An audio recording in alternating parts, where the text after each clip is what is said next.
Blog Talk Radio. Paranormal Review Radio.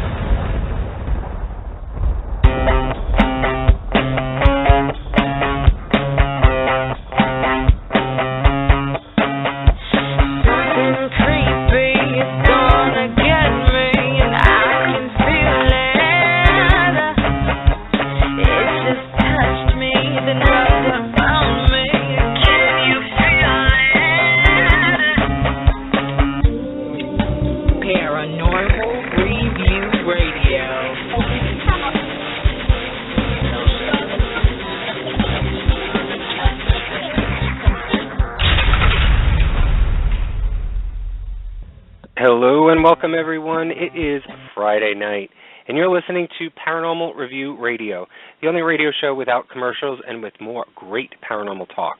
Thank you for joining us tonight. I'm Anthony Agati in New York. And I'm Lucy Leapreed in Chicago. You're listening to one of the highest rated paranormal radio shows on Blog Talk. No bull, no lies, just a true platform for everyone to share their knowledge and experiences. When searching for the truth, good communication is key. Now, the phone lines are open for questions or stories. The number to call is 661-244-9831. Make sure you press the number 1 to get into the queue. We'll try to get to you as soon as we can. Otherwise, our chat room is open so you can post any comments or questions there as well.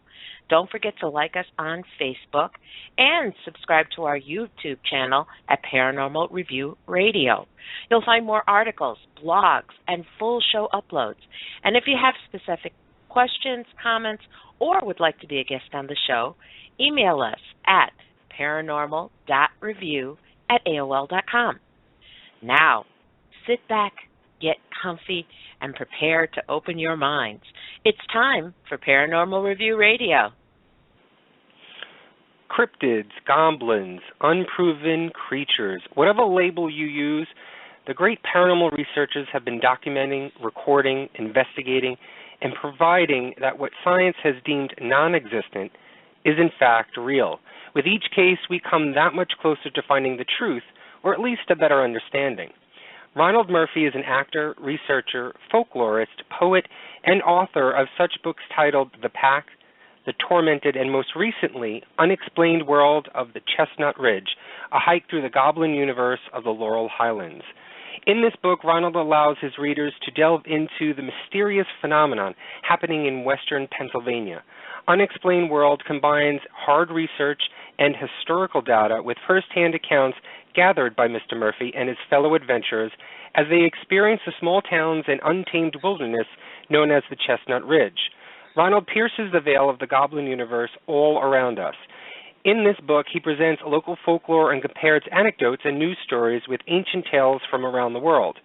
Unexplained World looks carefully at each potential case of paranormal activity and determines which are easily explained by mundane cases, which are merely the stuff of legends, and which events must be influenced by forces outside normal human understanding. If that is not interesting enough, Ronald also believes that these mysterious creatures are not only a part of our collective unconscious, but also may be seeping through a paranormal world or dimension into ours. Are you ready to peer into the Goblin universe and touch the elusive creatures science can't or won't comprehend? Please welcome our guest, Ronald Murphy, Jr., to the show. Welcome, Ronald. So nice to have you on the show with us tonight. Hey, it's great to be here. I'm very flattered to be on your show, so thank you very much for having me. This is great. Welcome, Ronald. I have to say that, hi, you know what, I was intrigued by your bio. You're a paranormal researcher, an author, a poet, and also an actor. Yep. Are there films that we might have seen you in?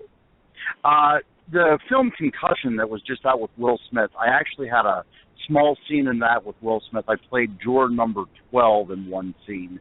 I do a lot of independent films. I live right outside of Pittsburgh, Pennsylvania, so there's a lot of thriving independent film, I guess you would call it a culture here. So a lot of independent stuff. But the big films that I've done, I've done a scene with Will Smith and a scene with Jake Gyllenhaal in the movie Southpaw. So that's my two big films that I've been in. Excellent. Well, you know what? I have to say that I did finish your book in one afternoon. And I've driven through Pennsylvania so many times. I was never aware of many of the things and places that you talk about in the Unexplained World of the Chestnut Ridge. So, how did you come to write this book? And have you always been interested in the paranormal field? Well, that's a great question. Actually, I grew up right outside of the Chestnut Ridge. I grew up in a small town called Blairsville, and it's one of those towns that you can't wait to get out of it whenever you're able to. And that's what happened to me. It's a small town of about 3,000 people. As soon as I turned 18 years old, I went off to the college down at the University of Pittsburgh, and I thought I would never come back to this town. And then, lo and behold, after several moves and doing different career changes in my life, I actually ended up back up in the area again. Now, what got me into the paranormal field was actually, I have to put all the credit on my mother. Back in the 70s, there was a wave of Bigfoot sightings in our area. And our town was so small and so insignificant that whenever there was a news story featuring our town, it was like one of those things. It was like you won the Powerball because, all of a sudden our name was on the local evening news. And it was exciting for us. So what my mother would do is she would load my brother and I up in the Buick, and we would go all through these back roads looking for Bigfoot. Now, of course, we never found him, but it excited me as a child. It opened up my imagination for what might be out there. Now, whenever I went to college, I studied at the University of Pittsburgh, where I had a degree in literature. And I was really taken by the world literatures. And whenever I was looking at very ancient literatures, I found out, like in the Epic of Gilgamesh and later on in the Saxon work of Beowulf, you start seeing these reoccurring themes of the wild man, the other type of person that lives in the woods where chaos exists. And I became quite enamored by the idea that there might be these types of beings out there, even if it's just on a collective unconscious type of plane of existence. Now, whenever I went to graduate school, I studied history. I remember one of my professors, who was from Canada, put up a slide, and it was out of a medieval manuscript. And in the marginalia, there was a hairy man, a hairy wild man, which frequently appears in English illuminated manuscripts. And he took his little laser pointer and he said, and up there in the corner you see a Bigfoot. And he said that very tongue-in-cheek. But again, I'm 25 years old, and it's inspiring me again. I'm hearkening back to being a boy riding around in the back of my mom's car looking for Bigfoot. And I thought, there might be more to this than meets the eye. It might be something that really transcends not only cultures, but also time and space. So as a researcher and someone that's trained in world literature, comparative literatures, and also as somebody that's trained in history, I like to gather all the facts that I can possibly gather and kind of figure out what's going on. And whenever I compile all my research, it does seem to me that a lot of the legends out there are based on facts. Now, whatever that fact may be is what everybody is still trying to get to the bottom of. That's the reason you have a radio show like you have, which is an excellent forum to talk about, types of research people are doing and types of theories.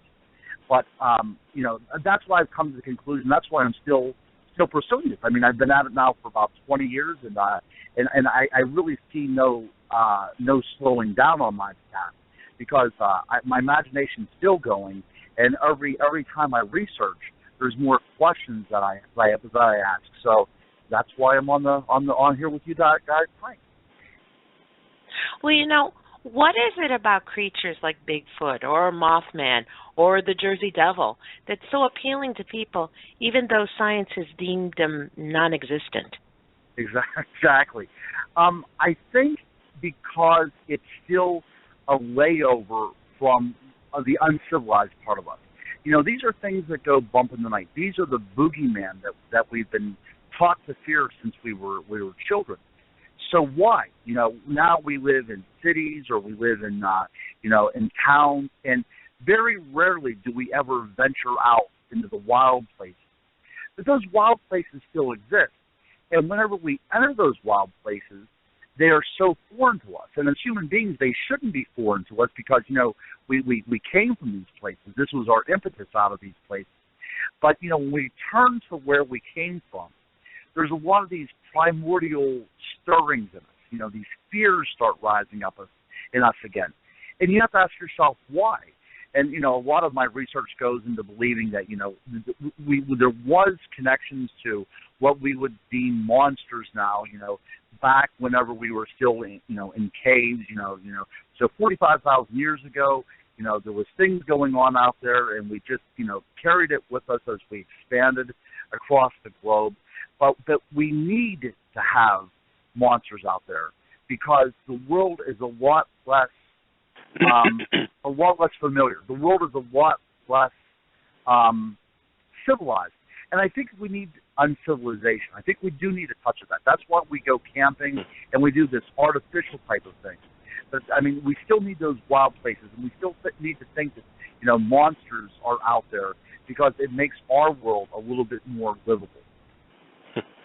Very true. You mentioned something when you were interviewed on Coast to Coast a little while back about the theory on these creatures and whether they're a physical being in our reality or some sort of, mental manipulation that they cause in humans to make us believe that we're seeing them. Can you explain a little bit more about this theory? Sure, and that is the thing. So are we dealing with something that's physical? There is so few pieces of evidence science can look at that, me as a researcher who tries to follow some, notion of a scientific method, it's hard for me to explain what's going on there. So from all the research that I've done and looking at different cultures around the world, and even looking at Native American cultures and First Nation cultures, it seems to me that some of these cases, like Bigfoot or even UFOs, that there is this connection with what I did not coin this, somebody else has coined it, but the whole idea of a goblin universe, this other world. I use the term fairy, and a lot of times whenever I use that term, people automatically conjure in their minds Tinkerbell. We're not talking about some Marilyn Monroe with diaphanous wings. We're talking about an entity that exists on a same type of plane that we are on. It exists in the world that overlaps our world, and every now and then there can be a bleed over between the worlds. And that's something that I had come across in my research, and I finally had developing for probably about 3 or 4 years now. This is something that just came about relatively recently.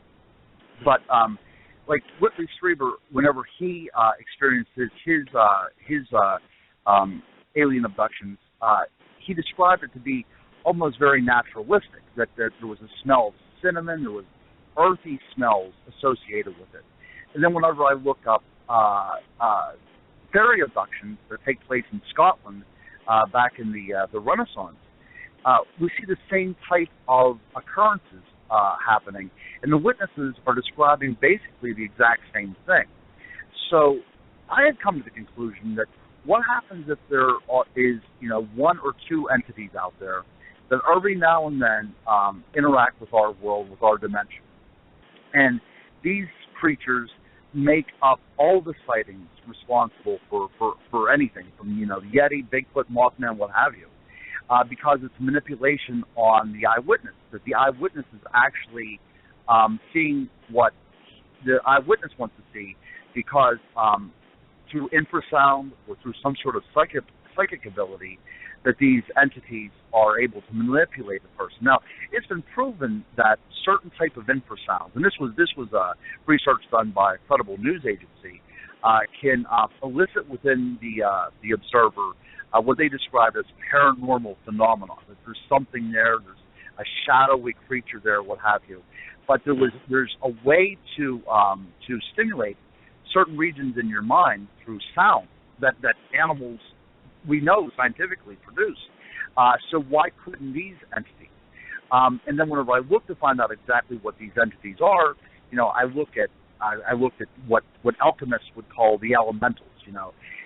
And if we even go farther back into the ancient Greek world, we have the word daemon, where we get the word demon from now. But these are spirits that inhabited basically the world. The whole world was permeated with these types of things. And what happens if they're still there? But we have been basically educated into not believing in such things.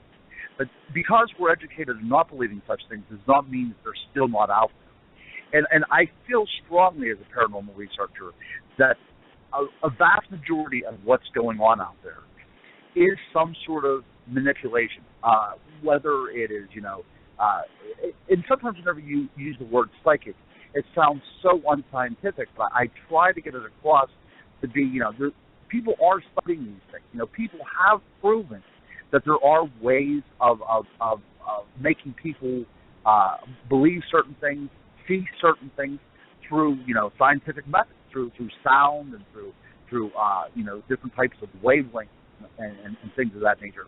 So something is being done psychically for people to believe that they're witnessing what they are witnessing. And because it's been going on so many different cultures in so many countries, that why couldn't it be these beings that were called elementals or demons or what have you? And these are the things that are responsible for all the sightings. And that's whenever I go back to the fairy world, because these are the denizens of that. You call it the Goblin universe. I'm not saying these things are goblins. This is just a convenient catch-all term for these types of entities. But that's my research right now. That's where I am at right now, and then I'm still doing research. I'm not ruling out anything. But as far as I'm concerned, this is one of those things that is so utterly fascinating to me, is the idea of the fairy realm. Still out there. We've talked about it in the Middle Ages. We talked about it in the Renaissance, and it seems like it was like in the late 1800s. Basically whenever industrialization came about, that we completely forgot about these things. We moved away from farms. We moved away from the woods, and we've lost touch with that stuff. But that doesn't mean that they're still not there. Do you think that, as you're describing this, it's fascinating that you say this, because it sort of has been something on my mind for a long time, that even with ghosts and spirits, that there's a I don't know if it's a communication or some sort of line that's directed to the subconscious, and our subconscious is experiencing that, but also creating it physically within the world and the surroundings around us. Is that sort of the gist of sort of what you're describing in your research? Absolutely, that's it. And I do have to point out that you're quite eloquent whenever you're making these statements, and I do give you guys kudos for this. This is one of the most intelligent group of people that I've ever been on the radio with. So I'm glad that you guys know your stuff. But yeah, basically that's absolutely the case. Whenever you go out there and psychics say that they are having some sort of contact, the majority of the people aren't having the contact. It's a very personal, one-on-one connection that one individual sees.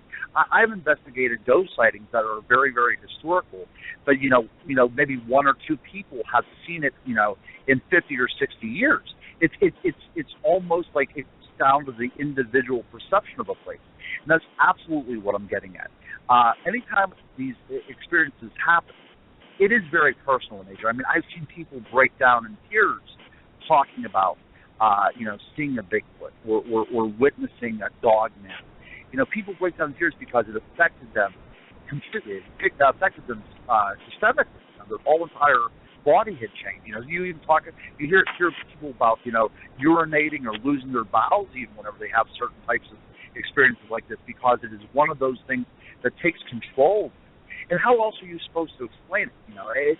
There's something going on there. These are good people, and I do believe that what they are telling me is true. But does that mean that if I was there with them, that I would have the same experience? I'm not sure. I probably think that I would not have the same experience, but they still have that experience, and it's worthy of study in and of itself.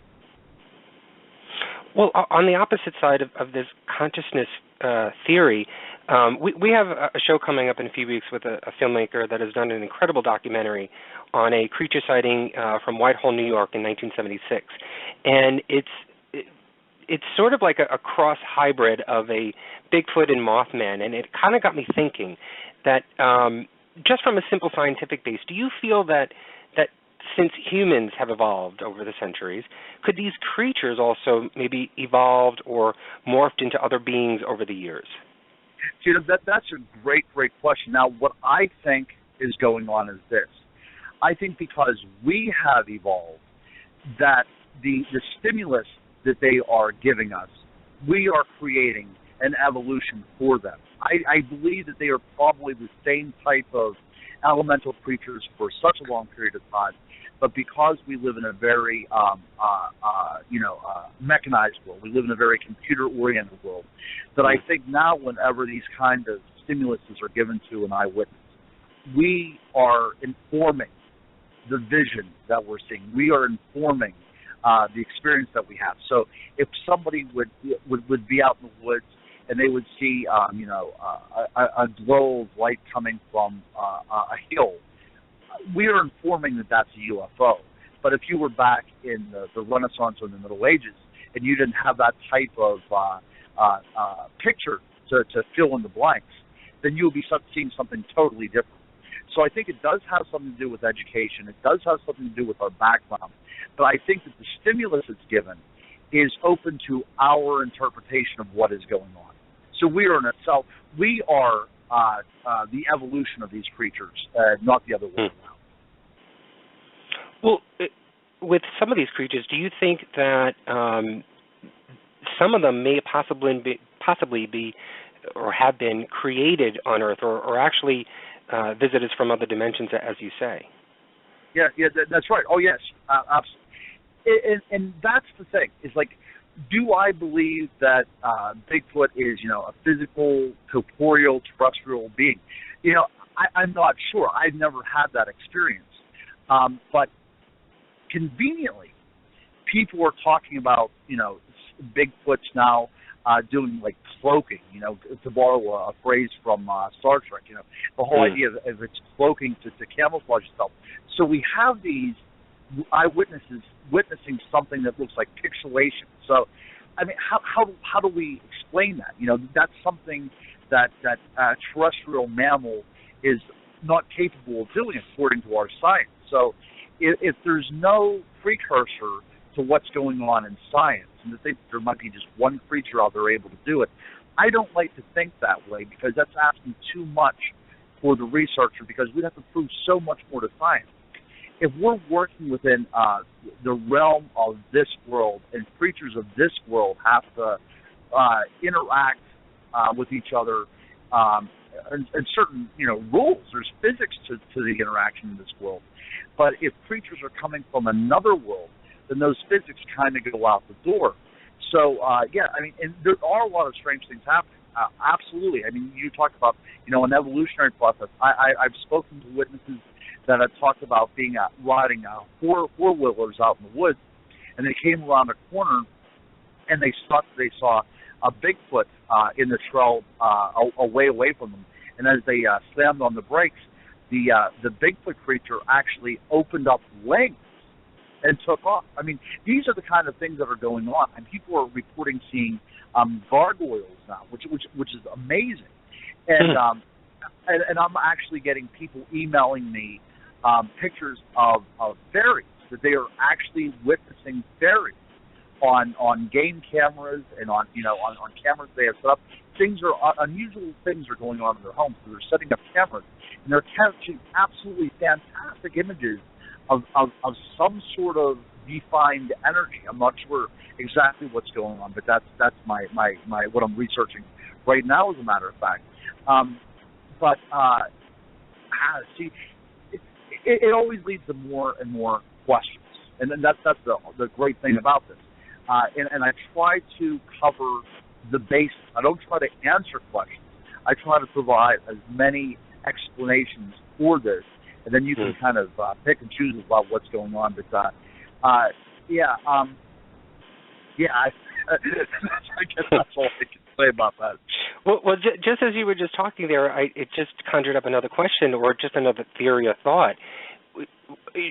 I'm sure you've heard of the term thought form, and so within the spirit realm, there's the idea that or in the paranormal field, when investigating, that because we give something so much energy, that for the amount of time and the amount of people that, say, have walked into a haunted location, and there is a story that's never been tested and tried to be true, that people still think that this thing is happening there. And every time somebody walks in there, they leave that energy. And after a while, that energy is actually being created.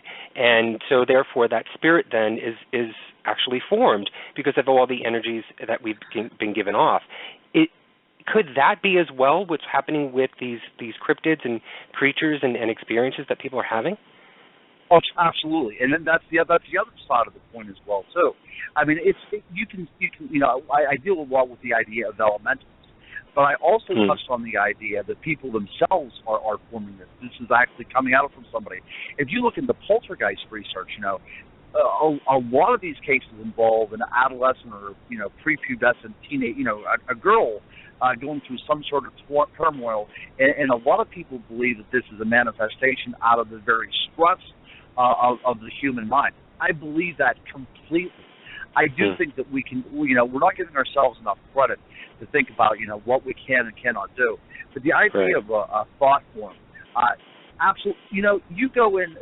There's an abandoned mental hospital not far from where I live, and people have been going in there for years and years, talking about the terrible, terrible things that have happened. And there's supposedly a little girl that's in there, and she has a nice little dress and a bow in her hair, and she sometimes has even been known to tap at the window and motion for investigators to follow her. And then one case was she appeared in a hallway, and she was motioning somebody to come, and as they were approaching her, they actually put their flashlight down to the ground, and they almost stepped into a hole in the floor that would have dropped 12 or 14 feet or whatever. But they believed that it was a demon. This little girl was in that place. She was, various legends, said that she was tortured to death, or something was going on there. But in researching the actual fact of this place, the actual hospital that they're talking about that was supposed to be haunted was a very innocuous this is where people would go a transitioning. This was not a treatment facility as such, but because it was on the same ground, they just automatically believed that there was something in this place. And I think that whenever the hospital started to shut down back in the 1970s, and this is whenever a lot of these kind of legends came about. And I think that so many people have went in there with the idea of an urban legend that people were killed in here. People were, because of the treatment, shock therapy and things like that, that people were obviously being tortured to the point of death and dying. So obviously there has to be spirits in there. So they go in there with that mentality, and I'm sure they're calling out to try to get the EVPs of a little girl and everything. And where does this energy go? This energy is a stored energy in one confined area, and all the intentions of that energy is for a little demonic girl. So what's happening there? Absolutely, I believe that the environment can actually hold human thought and human emotions and human energy. It's been proven in places like Gettysburg, and there's places in England that people have witnessed Roman soldiers because there was a battle there. So yes, I think that as far, I'm not really putting myself out on a limb there. I don't want to sound unscientific about this, but without a doubt, human energies do remain after we're gone from some sort of event. And sometimes the event is just people going in there with the intention that this occurred. It might not have even occurred. So yeah, these are created by people that are going in there and thinking that that's what happened. Well, you know what? I'm sure you folks, go ahead. Well, no, go ahead, dear. Oh, no, I was going to say, I'm sure that you folks have witnessed the same thing. I mean, in your research and your investigations, I'm sure that you found this out. I mean, this is proliferating. As these ghost hunting shows are on television everywhere. People are going out there and trying to be confrontational with these entities. And if there's no entity there, or if there is an entity there, I mean, these people are creating things. I'm sorry about cutting off. No. We have, and we actually just went on an investigation last week, and there's been a story that's been going on for years now. It was at the Naples Hotel in Naples, New York, upstate New York, and it was on Ghost Hunters a few years back about a gentleman by the name of Topper who hung himself on the third floor. There's no history to that. There's nothing in the records. I've looked at the obituaries from the early 1900s that had anything to do with Naples Hotel, and there was nothing in there. Even the owners say that there's no records of it. But people are calling it, and people are saying that they see Topper, they see this person there. When we went to the investigation, we didn't actually call upon Topper. We didn't say his name. We didn't want to be associated with that because we felt, first of all, that would sort of give a bias to the actual investigation itself, and not lead us to communication with other spirits that could be in there. But also, too, it's sort of like walking into, Ronald, if I walked into your home and I'm calling for Tracy, I'm not going to get anybody because you're not going to answer me back. It's the same thing. That's absolutely the case. I mean, and people, whenever you go out into the woods or you go into, a building for an investigation, because people watch so much television, they think it's going to happen immediately. You think you're going to go out in the woods and you're going to do a couple whoops and Bigfoot's going to start wood knocking and everything. The vast majority that I went into any situation, even, whether it's an active haunting area or, there was a Bigfoot sighting of just a few hours old, you're not seeing anything. That's the thing that I actually see a lot of this stuff as almost as a gift. Whenever you do have an interaction with a spirit, or whenever you have an interaction with anything out there, it's very, very rare. But our microwave mindset now is it's going to go out there and it's going to happen instantly because that's what's been pervasive for the past 10 years on all these television shows. But yeah, I'm glad to see, and that is the thing. Anybody that's listening out there that calls themselves a paranormal researcher, if you are going into some place, you must have the history of that area because a lot of this stuff is going to be nothing but urban legend. And I've seen it happen so many times, and to go in there and to, there's one particular building, again, not far from where I live, that was supposed to be haunted by a bride that had fallen down the steps and died. It used to be an old school building. It's been converted into apartments. But, it goes back to right around the turn of the 20th century. So I pored over all the records from that place, and I never found any reference to a woman dying in the building. There was no reference whatsoever. And it just happened by happenstance that I was looking through records of the Native Americans in this area, and I found that not in that building, but in the yard on which the building is built, there was a woman that was actually scalped in the late 1700s by Indians, and see, so that spirit might still be remaining, but because of the legend, associated with the bride falling down the steps and everything. So that's the thing is, like, people really have to do their homework out there. And find out what's going on. So, I applaud you both for doing such. Well, that's one thing that we do before we go to a location. And it's really kind of weird that you mentioned both Gettysburg and in England. And I've been to Gettysburg, and I've had an experience, but not in the places that they speak about. Like mostly the first thing they say is Devil's Den.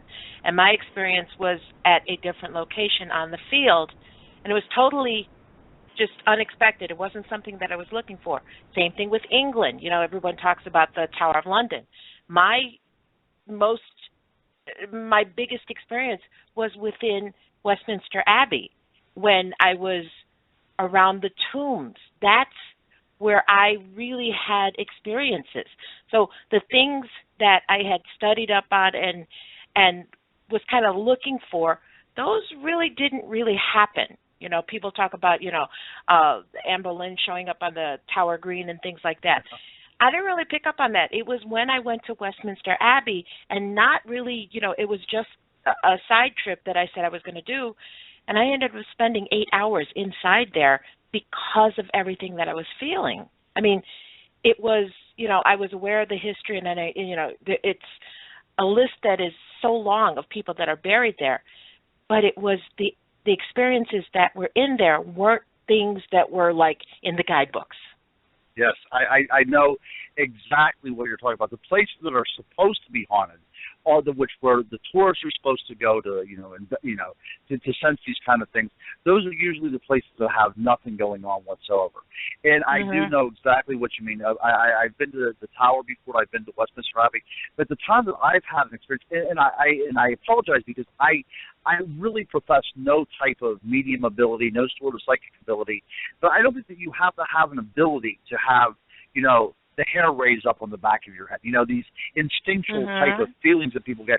And I remember that I was on near Suffolk in London, and I was walking, and all of a sudden, I started to get a weird feeling, I guess you would call it, like something out of the ordinary was happening. And it was during this one little alley.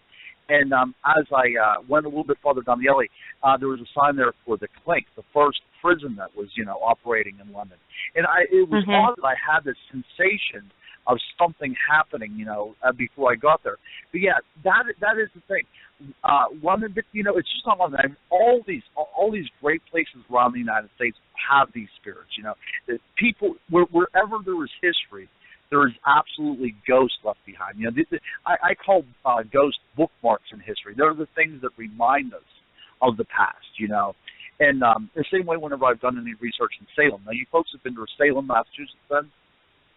No, not yet. Oh, yeah. See, the thing about Salem and that history really affects me. Whenever you go up there, and I've talked to many people, you have to go here. You're going to get all this kind of feeling, Whenever you go up to Salem, it's a very nice, quaint little town. But the city planners have developed this town to be Witch City, USA, without a question. If you read the historical records, by the time Nathaniel Hawthorne came around, they were already trying to exorcise the sins of the past out of Salem. They knew what they did was wrong, and they were trying to make up for it by basically destroying everything up there that had any kind of pertinent interaction with the witch trial. So whenever you go up there, there's only one building that's still up there that was contemporaneous with the 1692, and that's the Rebecca Nurse House in Danvers, which used to be a part of Salem, but Danvers is actually about 5 miles outside of Salem itself. So basically, you're going into a town with nothing historically there.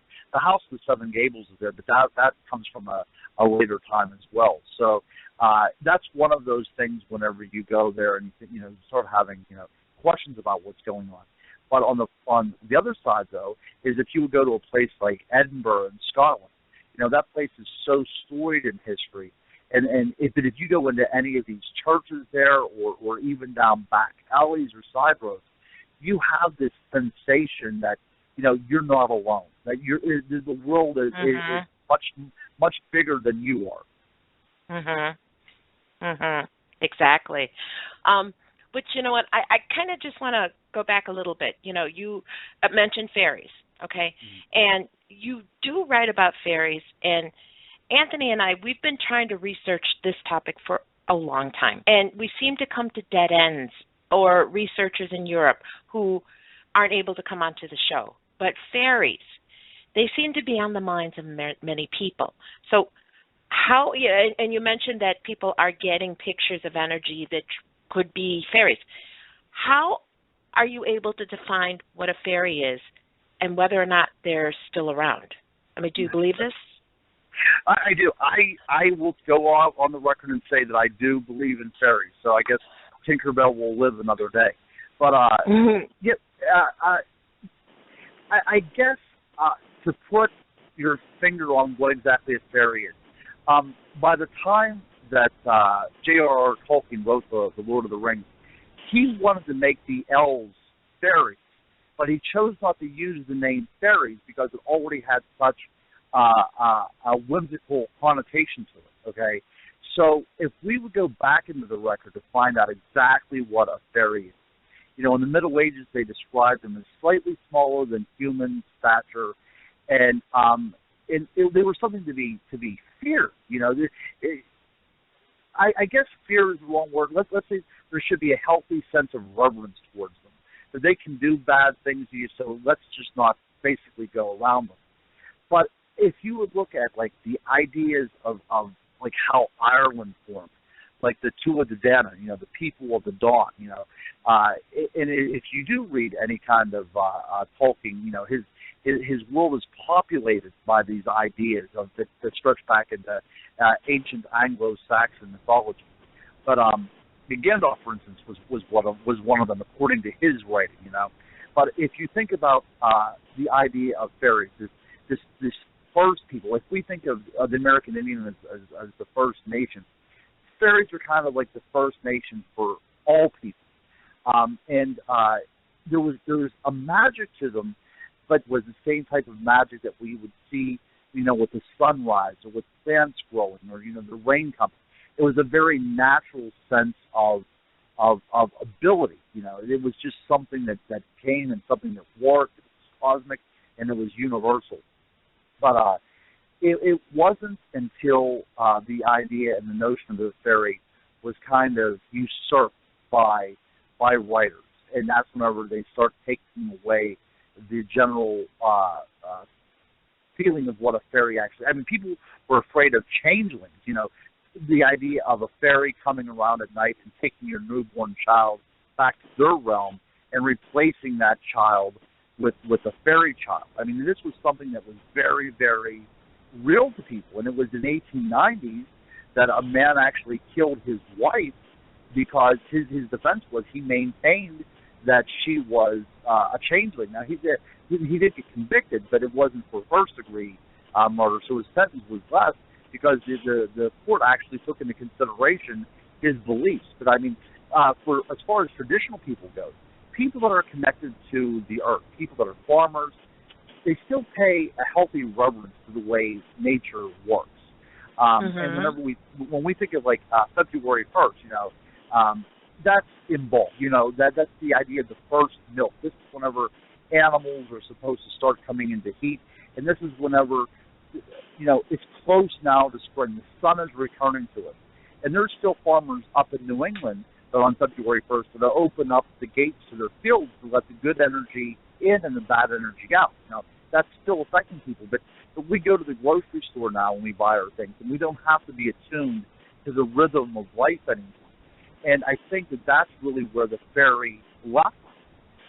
You know, this notion of a spirit that inhabiting nature, and, you know, it's best to regard it with a sense of wonder and a sense of reverence that, you know, leaves well enough alone. That's missing to us because we don't have that sense of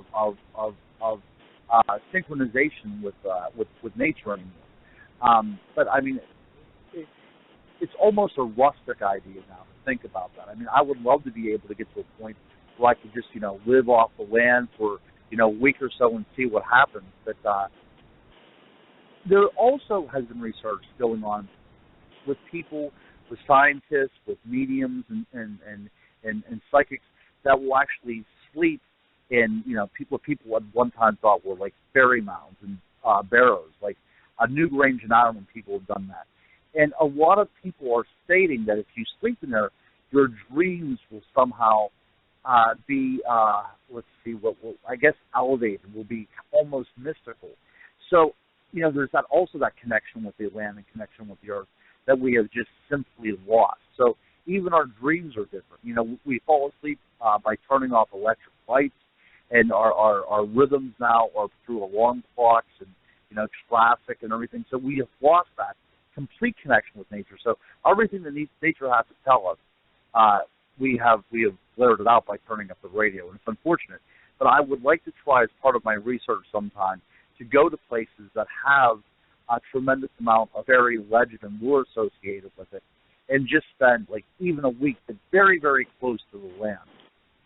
That sounds like a good idea, right? I mean, we should probably try that out. Mm-hmm.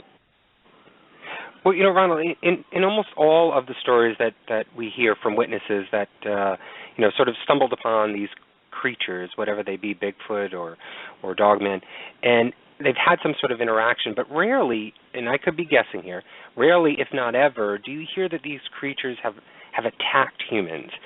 Why do you think that these creatures exist, or Are they around for some sort of special reason? Well, let's look at this two parts. First of all, yes, I've never heard of a creature attacking before, but that doesn't mean that they don't attack, because people do show up missing all the time. That's a scary thought, so, but I mean, people are, like, hikers go out and they're never seen from again, or, there'll be a car parked at the side of the road with nobody around, and people just show up missing all the time. So that's not to say that that these creatures don't attack. That these people might have actually witnessed this thing, but they had nobody to tell because it was over that quickly. Now, sure. And as far as my, that's something you don't want to think about. So let's look at the other side of it. I like to investigate areas that have been reclaimed by nature, places that were once towns and canal areas and railroad areas that nature has returned, and almost all traces of humanity are gone. And I'm looking up that in our area that we have flood control land here, because whenever the Johnstown flood came in, it wiped out so many cities. Not only Johnstown, but it went in and flooded Pittsburgh and everything. So what had happened was the Army Corps of Engineers had went in there and basically got the towns out, took the towns out, raised the towns, and then flooded portions of these towns. They used to be places that had baseball teams and they had hotels there. These were once prosperous areas, but now they are complete woods with hardly any signs of anything being there beside a few telltale, steps leading up to nothing, leading up to trees. And I find out that there's a lot of these activities and a lot of these creatures witnessed there. And it seems to me that because fairy lore talks about the world of the Fae being guardians of nature, that there's nothing to say that these things are not guardians of the nature that has returned, because it seems like whenever nature comes back, these things are starting to come back. Now, there are definitely things out there that are not as nice as the other things, and back in the Middle Ages, they knew this well too, and they had the idea of a Seelie court, the court of the blessed, the fairies of light, and the unsealed court, which is the world of the darkness, the dark fairies, the world of the damned. Whenever it was Christianized, it became, anything from fallen angels to demons. But there was this idea that in the world there was a very yin-yang type of thing going on. There was the good and there was the evil. They weren't actually existing in harmony, but they were existing so everything was kind of balanced out.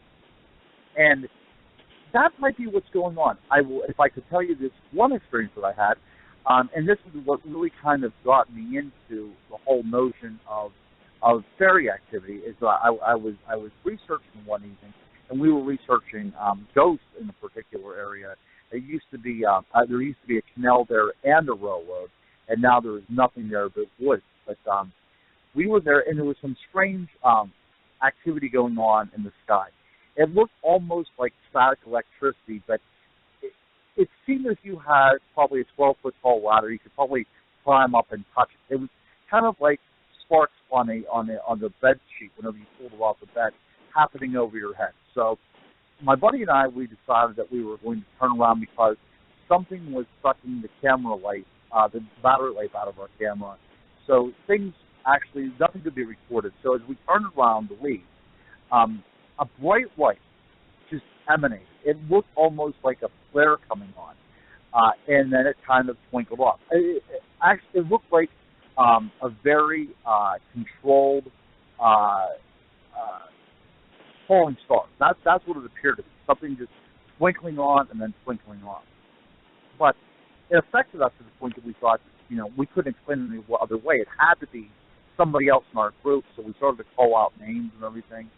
And so I called out of the names of the one psychic that was in our group, and I heard my name answered off to the left. And I said, okay, great. We both said to ourselves, the other gentleman who I was with, his name was Ryan, and I said to him, well, that's obviously it. And he said, yes, he heard my name being called as well. So we started to walk up towards where my name was called. But on the right side of us, immediately after my name was called, something was moving around in the woods. It was vague. I didn't see anything whatsoever. But my buddy Ryan and I had the exact same thought, that whatever it was on all fours. It was a quadruped, and we could envision within our minds there were definitely fangs. There were definitely fangs. There were definitely claws. Something was putting this into our minds, without a doubt. There was still, through some sort of infrasound or whatever, something was implanting in our minds what was out there. And basically, it wasn't like a photograph. It was images of everything that is terrifying to human beings. And we immediately went in the direction where the thing called my name, and that's what led us out. So if whatever was out there did not call my name, we would have basically went further into the woods, so whatever was off to our right, we may have had contact with it. And that was what started me to think that, there is good out there and there is bad out there. And it seemed like on that particular night, it was like the perfect storm because everything was coming together. So I do feel, and this is very personal, but my belief was that we were about to encounter something very, very sinister, something very, very dark, but something benevolent actually called us away from that area. So that's my personal experience that I had, and it's one that's still stuck with me today, and it probably will stick with me forever. But yes, so I do think there are good things out there, and there are bad things out there, and people claim that they're at war with each other, and if you look into like the folklore of something called the wild hunt, whenever these fairy creatures kind of just whisk through the landscape, kind of taking anything with them that's up outside. I don't know if I would go that dramatic, but I think that there's definitely good in the world and there's definitely bad in the world, and sometimes you can experience both at the same time. Well, Ronald, I did want to ask you, your book. What is the Chestnut Ridge, and why was this place the focus of your book? Okay, the Chestnut Ridge, as far as lore goes, there has been sightings up here since the 70s. Like, this was the heyday.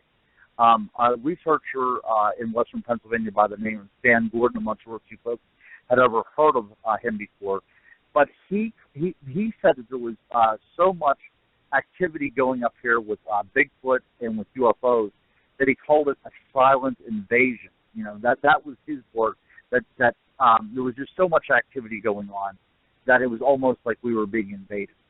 But the Chestnut Ridge is a very unique spine of the Appalachians. It goes basically from right below New York State. It winds through Pennsylvania, western Pennsylvania, out of Morgantown, West Virginia. But in this whole area, if you follow it, towns that sit right at the base of this area have all these very unique stories of hauntings, of Bigfoot activity, dogman activity, and I thought there must be something linking it. And because I had grown up with a piece, all the years of my life, except probably 10 or 15 years, there's been a little bit of the Chestnut Ridge out my window. And something has been pulling me to it all the time. And even the native legends concerning the Chestnut Ridge had always been one of things going on up there. There was something wild happening up there. And it seems to me that it's still going on there today. There's still ghosts being reported up there. There's ghosts of coal miners that have died in the mines there. There are ghosts of quarrymen that mine the rock there that have died. And, railroad workers where the railroad kind of winds its way around there. So it seems like all these types of human events have culminated right around the Chestnut Ridge. And I urge any of you, it's an open invitation to both of you. Anytime you come to Western Pennsylvania, stay at my place, and I think that you'll feel the same way too. And I'd actually be a little bit intrigued to find out what you say. But last year on Finding Bigfoot, they had an episode called Paranormal Bigfoot. And they actually did explore parts of the Chestnut Ridge in Fayette County. And the word Fayette actually means little ferry, if you can believe it. So that they explored paranormal Bigfoot in Fayette County, which I thought was very, very amusing. But even place names around here allude to something, a little bit supernatural going on.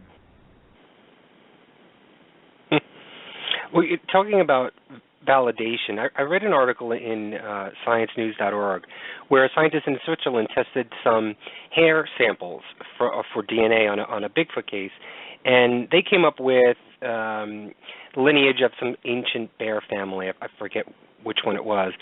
However, but that was interesting.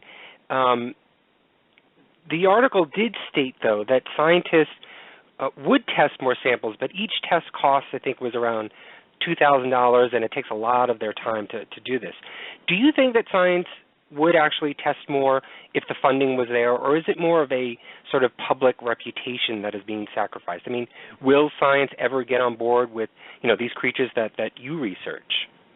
Well, that's a great question, because that actually happened to us at the Kecksburg festival last summer. Now, Kecksburg is where the famous Kecksburg UFO was supposed to crash. Well, something did actually go down, but now people are claiming it was a GE satellite. But that actually is nestled right in an area right below the Chestnut Ridge. So that this is kind of coming full circle. But a gentleman came up to our research table, because I belong to an organization called the Center for Cryptozoological Studies, and he came up to the table and he said that his lab would gladly test any evidence we had for $2,000 per test. And I think that that's absolutely the reason why a lot of these guys that are going out there that have regular jobs, and they're doing it as a hobby, are going out there, and, they might have, 30 or 40 pieces of what they believe to be Bigfoot hair in their house, but, they're not going to spend that kind of money to have each piece tested. That's one thing. The extreme amount of money that it costs is going to forbid the common investigator. It's going to rule them out of participating in any kind of scientific research that would be accepted by mainstream science. We're not going to get DNA sequencing because, nobody has $2,000 to shell out for something that may or may not be Bigfoot. The guy has 20 samples. He might have to go through 19 samples, all testing, as possum or raccoon, and never show up as a Bigfoot sample, and he couldn't afford the last one. That might be the Bigfoot sample. So there's no research institute out there offering to test pro bono any kind of evidence. Now, that being said, the reason they're not doing that, I believe, is because could you imagine the kind of scrutiny that a lab would have to go through if they say that they actually have Bigfoot DNA? I mean, I think that would be one of those things where the headaches involved, what you would have to prove, and you'd have to go through so much scientific debate and scrutiny that maybe you wouldn't even want to put up with that kind of stuff, and that is right. Basically the thing, and that could kill you. That could kill your career. Think about this. Think about people that have been known to be fired or refuse tenure because of their religious conviction. Now, imagine now saying that they have Bigfoot evidence, or they're willing to test evidence to see if it might have Bigfoot DNA. You're doing career suicide at this point. And I think that's a lot of the reasons why this stuff is not going on. One is the expense. Number two is it's ridiculed by mainstream science for the most part. Right. Well, you know what, Ronald? I don't know if you know this. I'm Native American. I'm Cherokee. So I'd like to touch. I'd like to touch on the creature that Native Americans refer to as the Pukwudgie. Now, while we have our own legends about who and what this thing is, it seems to be very similar to the European fairy or gnome. In your opinion, could they actually be the same? Yes. Yeah, in my opinion, yes, and I'll tell you the reason why. Linguistically, if these things are known as Pukwudgie, and in England, the name of Puck or Puka is involved. See, something is making sense to me at this point. this might not be the name that Native Americans have given them. This might be the names that they actually called themselves. And to think about it on that level is something very transcendental. That they're actually revealing themselves to different people and to different places. See, that's one of the things. Whenever I stumbled upon the idea of the puckwudgie and the puka, and that they share so many qualities, the ability to shapeshift, their habitat, their interaction with human beings, and then the name alone, it's starting to kind of fall into place that, hey, this doesn't seem like these things were actually created in a cultural vacuum. Mhm. Yes, but I mean, even if we look at William Shakespeare, his famous character of Puck in the Midsummer Night's Dream, that is the thing. I mean, Shakespeare was working in the Renaissance, but he's actually dealing with a wealth of tradition and folklore. We talk about creatures that can make themselves huge or make themselves small. There's this whole idea of shape-shifting, the interactions with human beings, leading them off of a trail at night, which is kind of a metaphor for, putting thoughts into their head. And they did, didn't they? I mean, in Midsummer Night's Dream, fairies can make somebody to fall in love. I mean, so there is this manipulation of the way people feel. And it's by the puck, the puka, and then we have the puckwudgie, which is there's a good tradition of this up in the Massachusetts area and up in the New England area, but it also transcends. It also goes throughout a lot of native cultures, doesn't it? There's this theory of little people, even in Hawaii. So there's a wealth, there's a treasure trove of the idea of a race of beings sort of like us, smaller than us, with these magical abilities, these magical qualities. But, of course, we cannot accept this because it was the primitive that came up with this. That is the point. Even when we're dealing with European folklore, that is a primitive, traditional culture. They possibly don't have. There's no merit in that. It's time that we start looking at these cultures and figure out, what they were experiencing to get any kind of answers. I mean, and I'm not just talking about the world of paranormal research. I'm talking about the world of medicine and everything else. I mean, there's so much knowledge that has been wasted because we thought that they, from a very ethnocentric point of view, these people were lower than us. I mean, that's a terrible waste for a culture. Their entire intellectual database is kind of thrown out the window because we don't think they were civilized enough to accept it. Mm-hmm.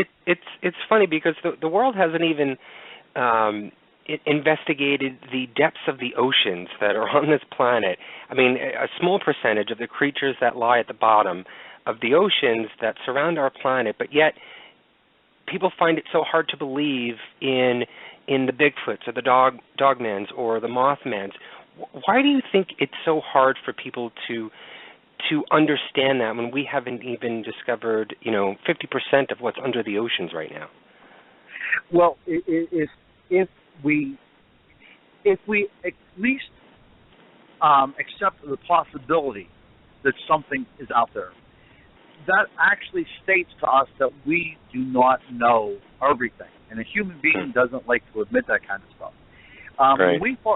When we start imagining there's more to the world out there than what we know when it's in our textbook, I think the world becomes a little frightening, doesn't it? Because we don't control it.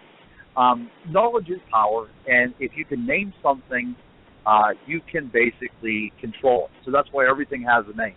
But if there's something going on out there and there's no name for it, and it's affecting people, then you don't want to think about it. You don't want to think that there's a Mothman out there that can portend the future. You don't want to think that there is a 9-foot-tall hairy biped out there that is, more human than animal, because that upsets your entire worldview. That it wasn't in my textbook. I paid $50,000 for a college education, and this was never taught. What has or even from science. This does not fit into any type of scientific paradigm.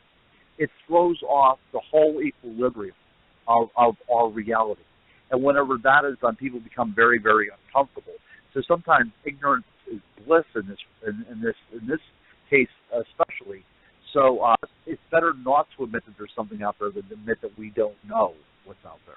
But yes, like you said with the ocean too, I know we know more about the surface of the moon than we do about the ocean. And that one of the books I'm working on right now is about mermaids, about the mermaid wars throughout history, and I'm covering it almost the same way that I did the Chestnut Ridge, finding out different legends involving mermaid tales. But if you look at it throughout the world culture, I mean, there's actually a continuation of mermaid attributes found in places as far strong as Australia and the British Isles, and there's the same type of attributes going on. That we tend to not want to think about that kind of stuff, and so people just refuse to believe. But I like to think, I like to quote Hamlet all the time, because there's more things in heaven and earth than are dreamt of in our philosophy. That's absolutely the case. And I think that people would start realizing this, then, paranormal research can start getting along with scientists a lot better than what's going on now. I agree. Well, you know what, Ronald, this has been a very fascinating conversation. And is there any new project or investigation that you're working on right now? It is. Well, the mermaid lore that I'm going with right now, I'm almost done. The book is completed, so I'm going through my rough drafting. Where I'm actually cleaning up right now the editorial process on the rough draft.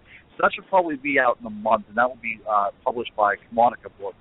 But the next one I'm going to be writing after that is going to be on werewolves. So I'm going to be tracing the Dogman legend throughout history, because it seems to me that if any cryptid is going to take the forefront, it's going to be the Dogman in the next year, because that's becoming a very hot commodity right now.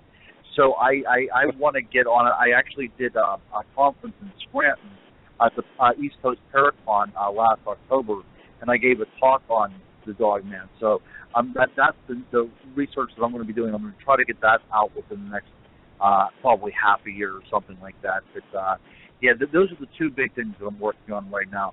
The idea of aquatic paranormal phenomena in the guise of the mermaid, and then, of course, I'm going to go with the idea of the Dogman throughout history. Well, that's excellent. Where can our listeners go to learn more about you and check out your books? You can go to, I do have a website up.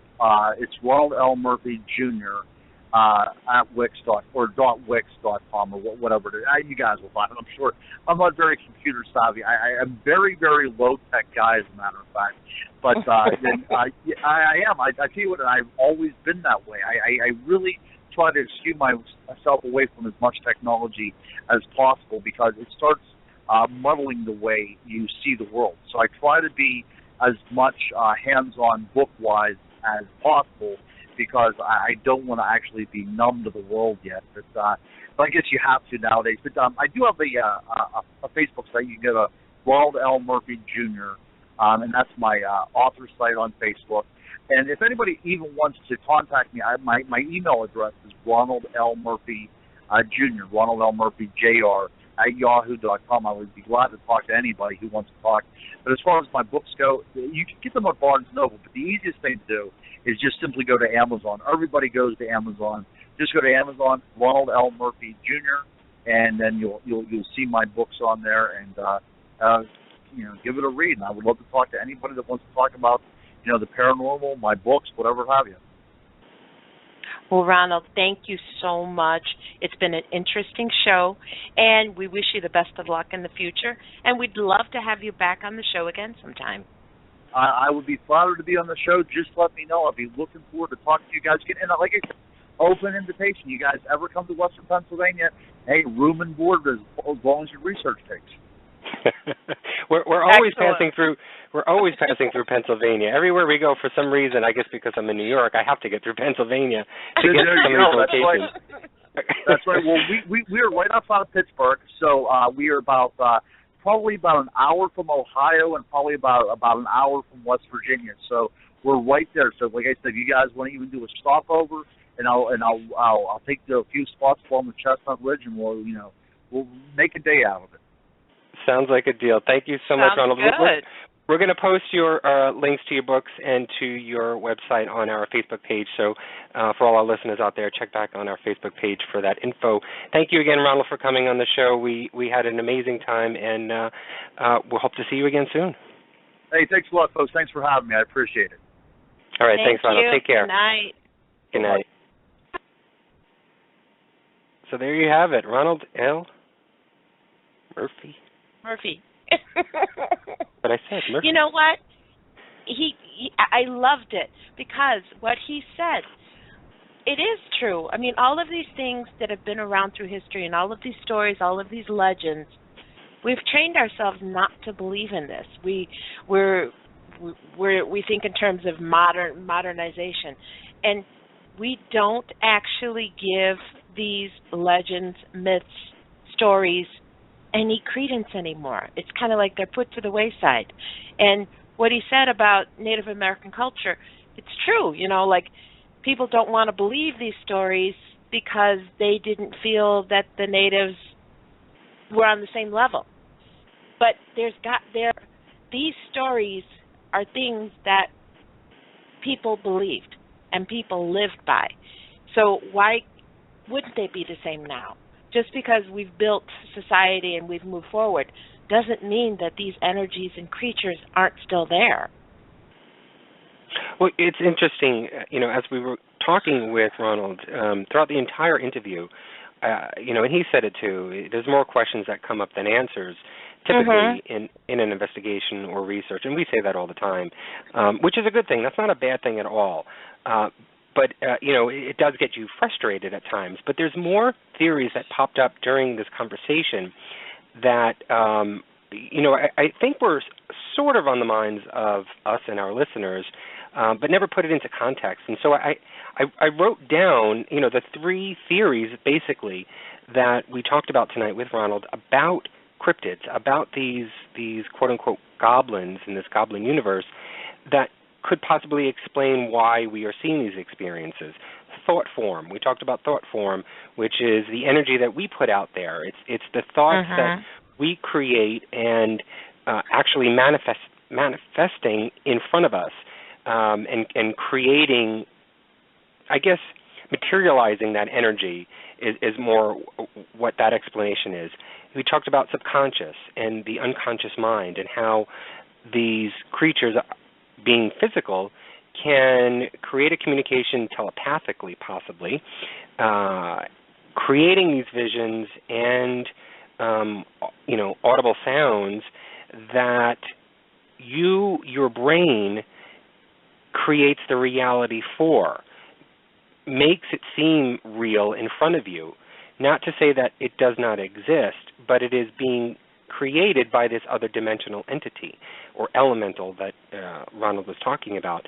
And then lastly is physical, that they're just physically here. There's just a form that's standing in front of you, either a creature that had manifested there from another dimension or been created here on Earth. And I thought that was really interesting to dissect this research into those three different areas. And if you research and investigate each of those areas, I could only imagine the volumes of questions and ideas and theories that you can come up with. But that's the work. That's the essence of being within the paranormal is all about. You're never going to find an answer, but at least you can come closer to something that makes a little bit more sense to you in your world, and sharing that with others and testing that theory to see whether or not it pans out.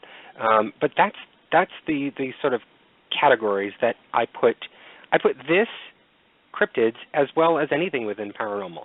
I think that applies to everything. All those three forms, all those three categories applies to anything within the paranormal.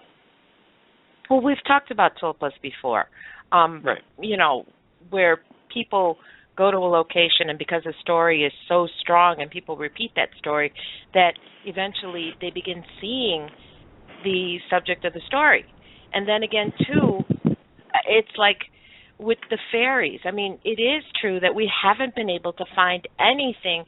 There's stuff out there, but it does seem to come to like a dead end. Like all of a sudden there's nothing else about it. But I can't believe that they just disappear, that they don't exist. I mean, they're such a part of folklore. They're such a part of these old stories, especially in Europe. But yet here, the Native Americans do have stories that talk about, deep things that could be described as fairies, like the Pukwudgie. The Cherokee, we have the little blue people. So they're the same. They're basically the same. They're things that are of nature. They're things of the earth. We just don't understand what they are. These are something that, in my mind, they exist, but we just don't understand or know exactly what they are yet. And I think a majority of people, because we don't understand it and because we haven't seen it, it doesn't exist, which I think is a very, very horrible thing to do. But I think the majority of us we do that. I wonder if the cartoon Smurfs came from that legend. The little blue people. The little blue people. They could be Pukwudgies or fairies, no? They lived amongst the nature. Who knows? It could explain the reason why, there's not a lot of evidence for these cryptids and creatures.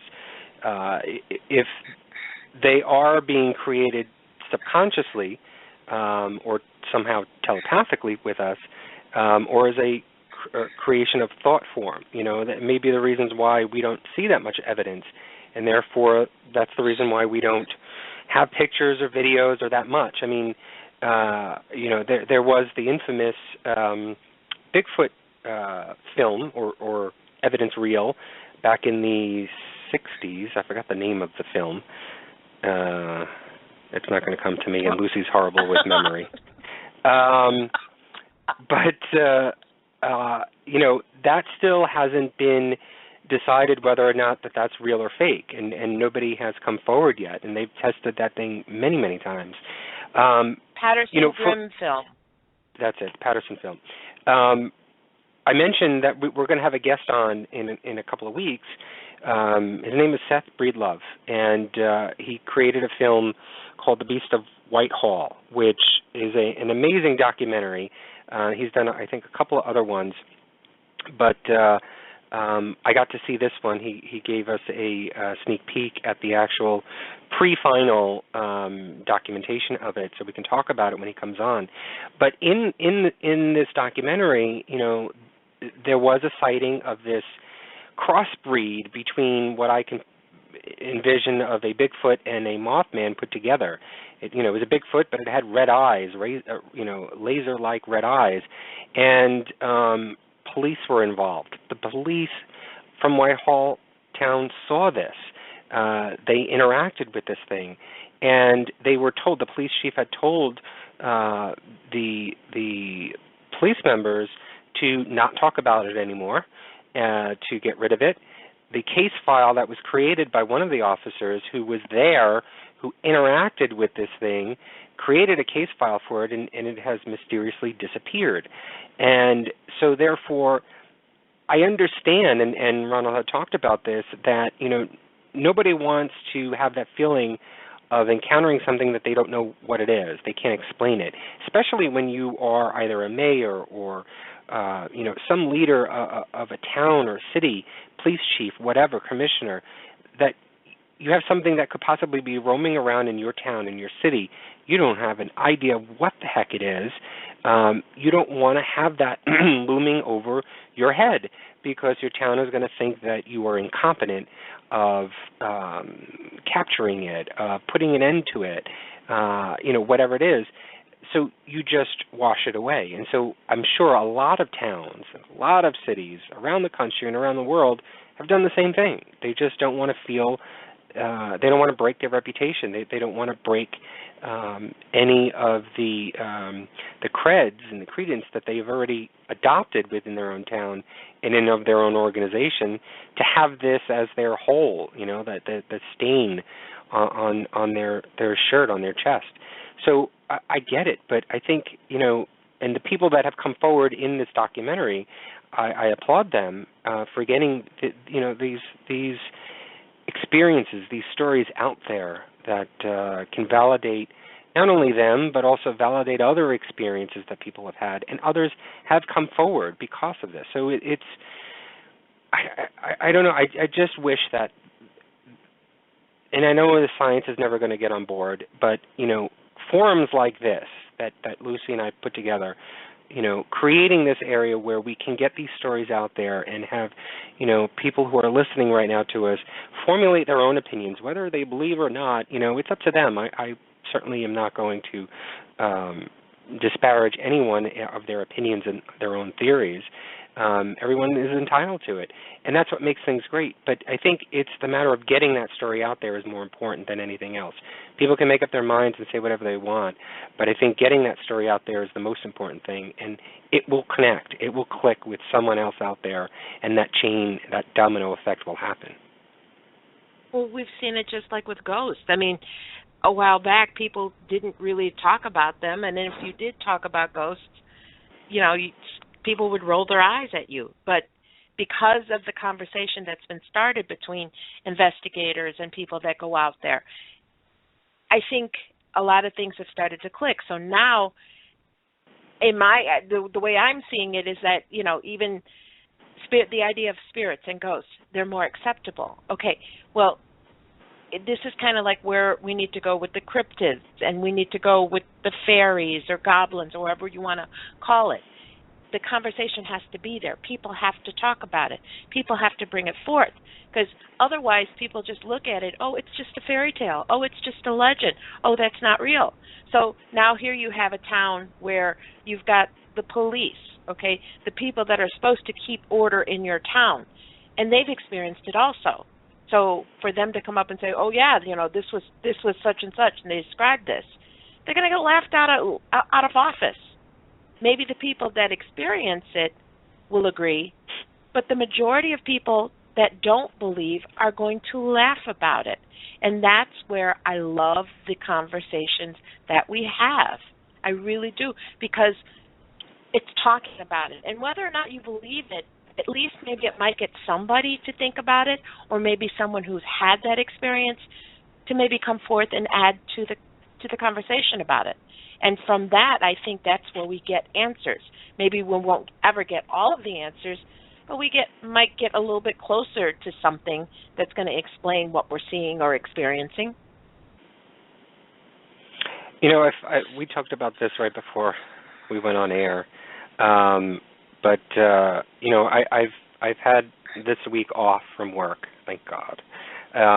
And so I've been doing, on my spare time just to relax. This is what I do to relax, is doing research on the paranormal. And so, I started to listen to other radio shows, radio programs that are online, and just perusing the internet to see what's out there, what other people are doing, because not that I'm copying anybody, but the idea is just to see what's out there. What is it that is on the minds of a lot of people? And I have to say this. I've noticed that there are many shows out there that just focus on the horror, the demonic, the evil, and that's what prompted me to do the video. If you guys have not seen it on our YouTube channel, I did a video about demons and spirits, and I just was overwhelmed at how many programs out there are just and repeatedly, week after week or day after day, talking about demons and demonic manifestations and possessions and exorcisms. And I get it. People are really interested in that side of things, and so am I. I'm not downplaying any of that at all.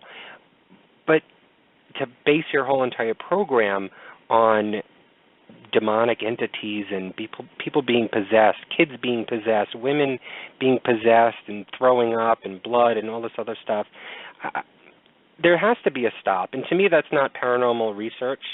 It is just like what people are saying. It is ratings. That's all that they want is fame and fortune. And that's not what we're all about. As we do all of these shows and all of the different topics that we talk about, completely different topics, we'll go all over the gamut of paranormal, we find links. We find that there is strings attached to each one. And, in doing the research for tonight's show with Ronald in Cryptids in the Goblin Universe in his book, and there was a book called The Goblin Universe, actually, back in the 80s. Tom something or other wrote it. He's actually the person that coined the phrase the Goblin Universe, and that just means that it's just an encompassing world of elementals and beings and cryptids and creatures and all of that stuff, including spirits as well. And so it could be this dimension where we all go, and either we're manifested into something else, or there are other living elementals that were created in this dimension and brought down here to Earth. But, as we go through all of these shows and when we talk to all of these different people, fascinating people like Ronald and so forth, that more of the paranormal not only gets to be a little bit more interesting, but also it does it to me. I tend to envision and to think a lot more about the paranormal as a whole and what I'm doing and all of the research that we've done before and the shows that we've done before. How is it relating? How is it being connected? And in my mind, I'll go back to, anyone that I can remember that we've spoken to and find similarities, And if you look at any cryptid experience and you read about a witness that has seen some big man or Mothman or whatever it is, that there may be similarities in when someone experiences a spirit or some sort of psychic connection. Again, you talk about telepathy, visions within the mind. Psychics have that. Paranormal researchers who are in the field of investigating haunted locations have interactions with light and energy. People who have witnessed and experienced Bigfoot, Mothman, Dogman, the Jersey Devil, whatever it is, have experienced light and energy. There's light and energy in these accounts. So how is it connected? Are they all from a dimension the same? Are we all one? Are we that being just manifesting into something else? Is it the light and energy has transformed as we cross into the dimensions into something else? It just opens up so much more, and there's so much more to me, so much more interesting than just listening or watching a program about demons, about another manifestation of something that, we don't know if it's true or not, but is demonic in nature. And after a while, if you watch these programs day in and day out, you're going to think everything is demonic, that everything is evil, and that there's no other way but to turn to religion to save yourself. And I don't know, I'm just saddened by that. I can't change anybody. I can't make anybody change the way that they do things. That's the way they want to do it. Fine. But I don't know. I can't get into that. I can't. I don't know. I'm at a loss for words. That's because you're opening up. I picture us as human beings. We're like flowers. And the more we bloom, the more we come in contact with the world around us. And there's so many things that we don't understand. And it's because that lack of understanding that we've had to put labels on something. And those labels, we don't know what we're dealing with. So how can we put a true label on it? How can you say that this is, everything that happens, it's a demon, it's demonic. If you go through the internet and you read all these accounts or you read all these stories, it's demonic and this activity, they got in touch with a demon and it was evil and it was bad. Is it truly? Is it really every single time? I believe there is evil in the world and I believe that there is good, but I don't think everything is from the depths of hell. I don't even know if there is a hell. We could be in hell right now.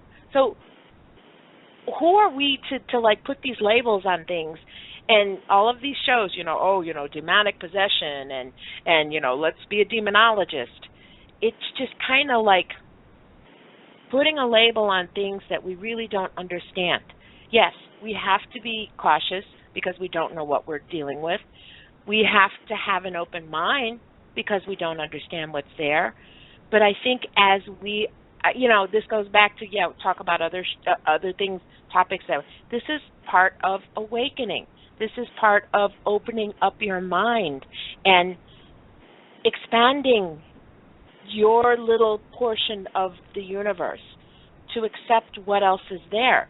Native Americans have always believed in other things. We've always believed in an unseen world. So that's why I think for me, it's a little bit easier to understand and accept. I'm not so freaked out about demons and stuff like that because I know that there are other things there. Just what we did last week, that experience, you're talking about putting visions in, or telepathically putting things into your head. When I did the tarot, when I put the cards down, I was just going with what images were coming into my head. And this was, to me, and I know people say, using a flashlight, it's nothing, whatever. To me, that was validation of those things that were coming to me as I was looking at these cards. I'm used to doing it with another person in front of me. I'm used to doing it for a living person. That's a transfer of energy. That's a transfer of what they're thinking, and I can pick up on it. So how can it be any different for someone who's on the other side? There's still energy. There's still consciousness in my mind. So what I was getting, and I believe it to this day, was the consciousness of the person that I can't see, that I can't touch, but it doesn't mean that they aren't there. Now, is it something evil? I don't know. I honestly don't know. I know I didn't feel anything negative, but I can't say that it was good. I can't say it was bad. I can say it was there. So how can someone put a label on things that they don't know about? How can you come out and say, oh no, this is demonic, this is evil, this is from hell? We don't have a true definition of what any of that is. So therefore, how can you call it that? Well, and we've said, sorry, I didn't mean to go off on a tangent and talk about demonic forces because that's totally opposite of this topic tonight. But now I forgot what I was going to say. What did you just last say? How can we put labels on things and call it demonic? Well, that was the thing that we talked about also too before in other shows, is that when you are an ass in life, when you are horrible to other people, whether you are just nasty, bitter constantly, and you die, or if you are a notorious murderer, killer, rapist, whatever, you have those negative feelings within you. That doesn't go anywhere. That gets captured into the energy that leaves your body and goes to the other side. You are still that ass. You are still that murderer. If you have not transformed yourself on the other side, and again, I don't know if that happens or not, but I've known a lot of entities or spirits that we've come in contact with who we know from history were bad, were negative. And, of course, that's what we were getting from them, from the other side, as we were investigating whatever certain location that was. Right away, if you did not do your homework, did not do your research, you would automatically think that that's a demonic entity. Now, I feel a lot of times stuff that you've seen on the shows, from other shows and programs and reality, paranormal TV, whatever it is, that could be what is happening, and it is not quote-unquote demonic. But right away, the label of demonic is put on it because it's so scary, it's so intriguing. People then will be at the edge of their seat and boost the ratings. I get it. But that's misleading the public, and that's misleading the paranormal field. And that's not what we're all about. And so that was one of the questions that I had actually sort of, the idea of one of the questions that I had actually asked Ronald was, you never hear of an incident with a, Bigfoot or Mothman or whatever, where these creatures have physically attacked another human being.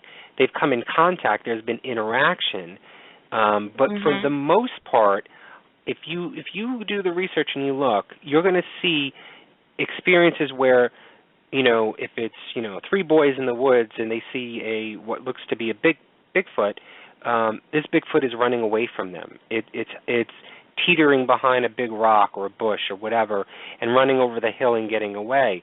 It's not coming forward. It's not evil. But yet, the persona that's been put on Bigfoot has been that it's this big, evil, gnarly-looking thing that is towering over you with this evil intention. But how do you know that? How do you know it is? I know Hollywood has done that to this, and Hollywood has done that to a lot of different things as well. But doing the actual research and speaking to people like Ronald, you get a better understanding of what a cryptid is all about, or possibly could be all about.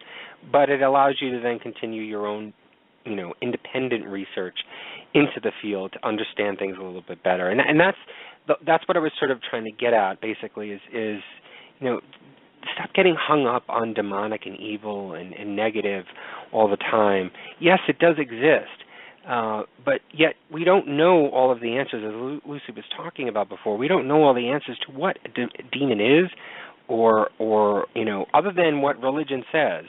And how can you base something that's been proven by something else, but that something else has not been proven to be legit? So I know people are probably going to be upset that I just said that, but I don't care. But I just get, flustered at the fact that this happens in the field that I'm at. And Lucy and I are just, struggling, trying to get the word out that, stop being brainwashed. Stop being led to believe something that you're not. Don't be a follower. Be a leader in this field. Prove through, punch through that glass ceiling, and prove your own theory and your own thoughts, and don't just go along and be led by others and what they believe. There is actually a story in Ronald's book where he talks about a Bigfoot-type creature, and basically what it was looking for was just simply human contact. And this creature actually picked up a man and just picked him up and then put him down. But basically the whole gist of the story was that this creature was simply looking for human contact. That there are things, there are certain Bigfoot that have been known just to follow people. Like if people are in the woods or in that area, that they just seem to follow along, that they're just searching for contact. It's not anything evil. It's not they're not out to harm anybody. It's just that they are probably just as curious about us as we are about them.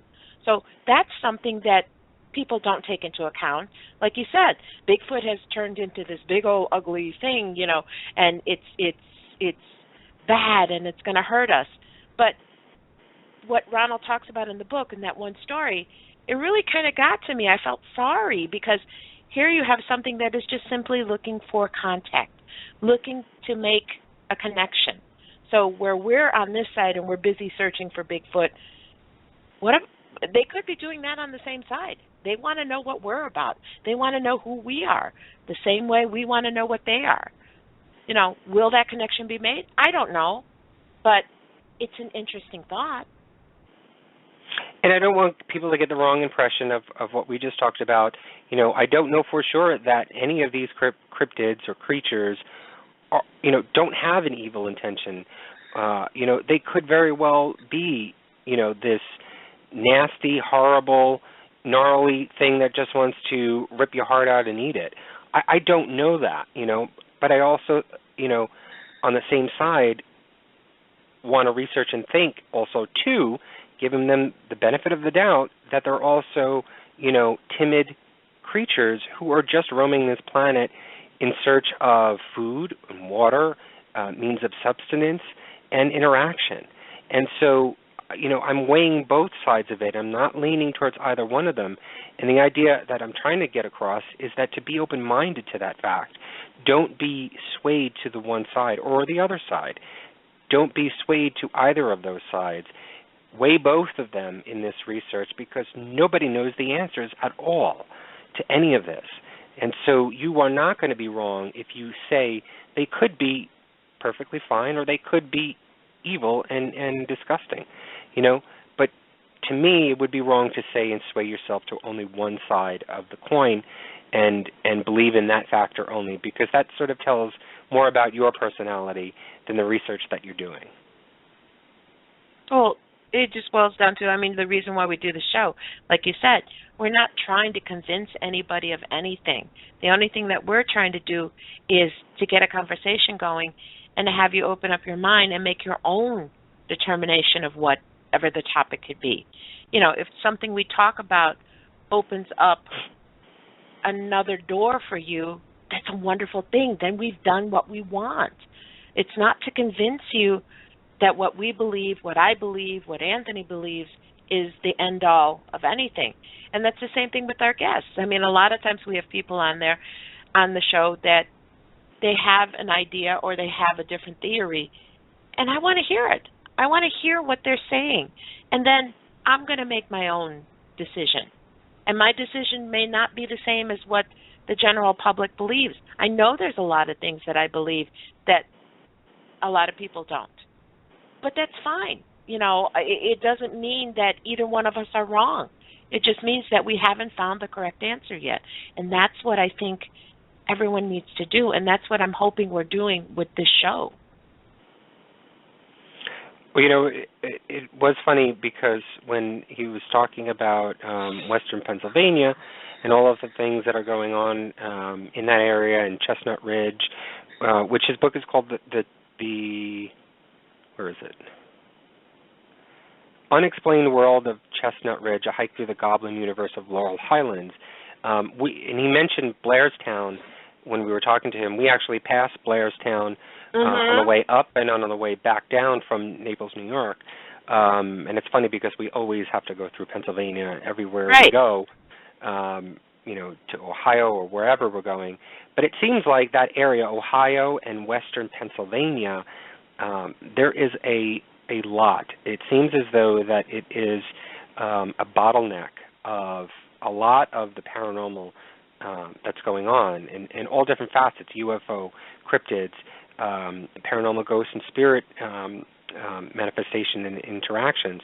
I don't know if it's because that in that area was the gateway to the Native Americans as well as the Underground Railroad, and so you've got two major cultures who, for lack of a better word, have been devastated.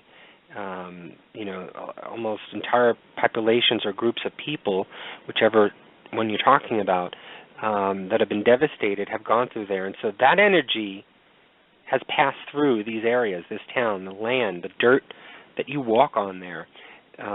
It holds that energy. It keeps it. And so does that energy then manifest into cryptids, into spirits? Is it what we were talking about before, sort of thought form? This may sound weird, but is the earth creating a thought form of a cryptid, of a spirit, because it's held out and been exhausting this energy into the environment in those areas? That may be a way off base theory, but it's something to put on the table and discuss, because it just seems as though that area, that not Midwest, but it's sort of Western East Coast area, if that makes sense, that whole area, you've got even Tennessee. Where is it? The old South Pittsburgh Hotel, hospital, not hotel. All of those areas just along that ridge from south to north, it just seems to be this waterfall, this bottleneck right down that area of highly active phenomenon. So it's interesting then to think of it that way, and why is that?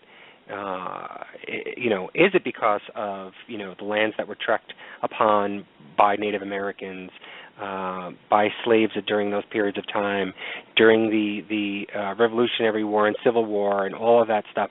Does that hold all of that energy and then manifest it into other things? Does it take a hold of humans that are on those lands, and then after they pass on, stay within the land because of that hold that the energy had on them, whether it's subconsciously or spiritually? It's an interesting thought to think about, and there's, again, we talk about so many roads to go on when we think about the paranormal, but that's just one of the things that popped into my head when we were talking to Ronald about Western Pennsylvania and the possibilities of what could be.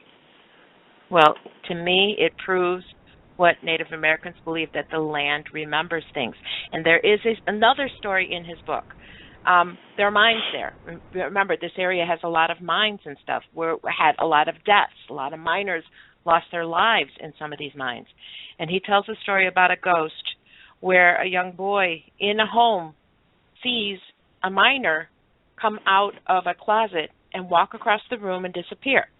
The thing is, the miner, one half of his face was burned, like as if he was injured from an accident. And the boy is traumatized by this and, took a long time to get over this. They went and they did research about the area. And the house itself was not built on a mine site, but in the yard, a few hundred feet away, was where actually one of the old-timers in the area had come and pointed out this was a mine opening, and it was like within a few hundred feet of the house. Now, could this miner have perished in that mine? Yeah, I think so. And I think, what we consider residual haunting, this could have been the same thing. The exception is this ghost, this spirit, this energy made its appearance in the house. This young boy saw it. It walked across the room. It didn't acknowledge him or anything. It just walked. It was a residual, just walking. So yes, I think the land does remember these things. I think the energy of where this man lost his life is still there. Why he stays there, I don't know. That's another question that we don't understand. We don't understand why certain spirits, certain energies remain. But this child saw it. He saw it. He said he was traumatized so much because it was if that person was right there. And it didn't actually happen in the house, but yet the house was close enough that it was at the old mine, and I guess it had been covered over or it was buried or something, but the old-timer knew exactly where the mine was, and it was a couple hundred feet from that house. So, yeah, I think the land, there's been so much that's happened in this area that I think this is a reason why a lot of this stuff happens. Yeah, I mean, we can go in circles. I think we beat this topic to death, no pun intended. But and we can pick this up on any other show that we talk about, because again, there's these connections. There's all of these lines and strings that attach every topic that we talk about.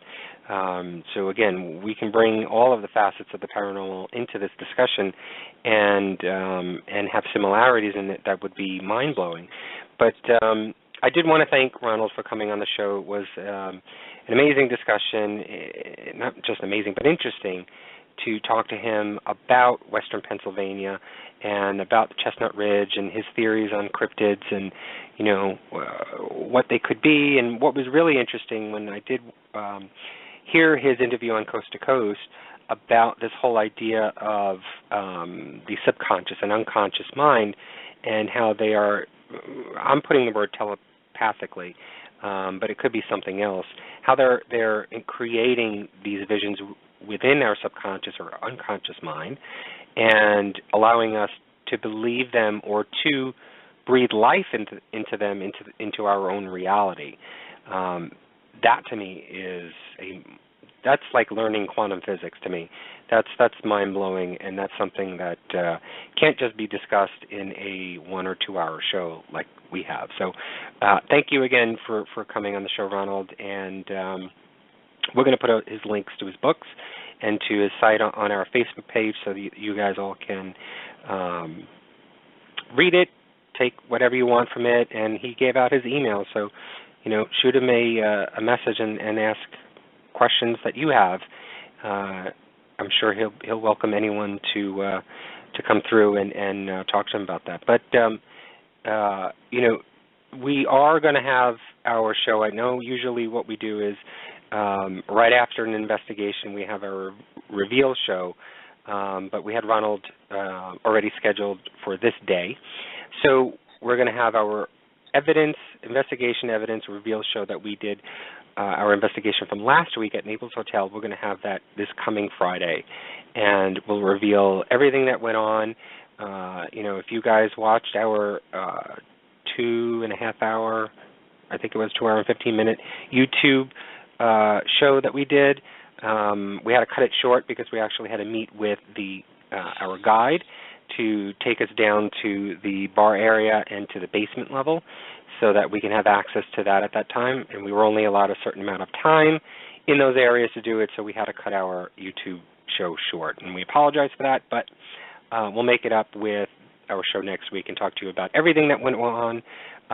We had, just to give you a little bit of a teaser, we had an amazing time in the sake room. And I knew we were going to have something go on in that room because we kept talking about it. And if you do your research on the sake room, or if you've watched the Ghost Hunters episode, we had a really interesting interaction and experience in that room that we'll talk about next week. And we'll reveal any of the evidence that we have and play that for you guys as well next week. Yeah, but, it was interesting. A lot of things happened after the show ended. So if you haven't seen the live investigation show, watch it, okay? Watch it this week if you get a chance. See what you think about what happened, and then we'll talk about everything that happened afterwards. I was really pleasantly surprised with everything that happened there. Part of me, I didn't know what to expect. I really didn't, but it really was interesting, and I really had a great time. So, yeah, and on the YouTube show that we did, Lucy did a new thing where she read, and she sort of alluded it to before when she was talking about reading tarot cards to the spirits in the place, in the Naples Hotel, and you can see the interaction that we had with that in the flashlight. If you watch the YouTube show, if you go to our Paranormal Review Radio YouTube channel, you'll be able to catch that episode, that show that we did. It was live at Naples, and she did a tarot card reading, which was really interesting. First time she's done it that we've ever thought of doing it, and I thought it worked out pretty well. Now, I will say, and I'm one of those naysayers, I don't put a lot of credence in flashlight investigating. I just don't. But you have to watch it. And I was sort of in another part of the investigation, which we'll reveal next week. I was a little, I was questioning things when we did this another flashlight investigation in one of the other rooms, which we'll talk about. So I'm still not completely convinced, but it's something to say, maybe there's something there, we're not sure. So check out the YouTube show if you want to listen to us next week so that you have a better understanding, and I think that's it. Yes, so let's go and let's do some business. Let's go to the Paranormal Review Radio Fan of the Week. And this week it is Jody Olheiser of Santa Rosa, California. She is a member of the Paranormal Review Radio fan page, which you can join on Facebook. Jody likes and comments on our posts. And a few things that Jody likes animals. She likes the Ocean Alliance, the Marine Mammal Center, International Primate Protection League, Sea Turtle Conservatory, and of course she likes Paranormal Review Radio. Thank you, Jody, for listening to us. Thank you for being a fan. Congratulations. Yeah, Jody, congratulations. And don't forget, if you want to be a Paranormal Review Radio Fan of the Week, just like us on Facebook or on YouTube, subscribe. Paranormal Review Radio. Well, you know what? There is an unseen world out there. And just because we cannot see it does not mean it's not there. History has so many stories and accounts of things that we're still encountering today. While we still have many of the same questions that others before have had, are we closer to finding the truth? Maybe not, but we will never stop looking for the explanation of what these things can be. We want to thank Ronald Murphy again for giving us a glimpse into the mystical world of Chestnut Ridge and the Goblin world. It was truly fascinating. Now, as Anthony mentioned, last Friday night we were in Naples, New York, and we had the opportunity to investigate the historic Naples Hotel. We're going to reveal what we found, and one thing that we did found, music. It is something that transcends death. It was very instrumental in making a connection to the other side. We also did, as he mentioned, something we've never done before. We did the tarot card reading, which I thought had some pretty cool results. I really enjoyed doing it. I'm looking forward to doing it again.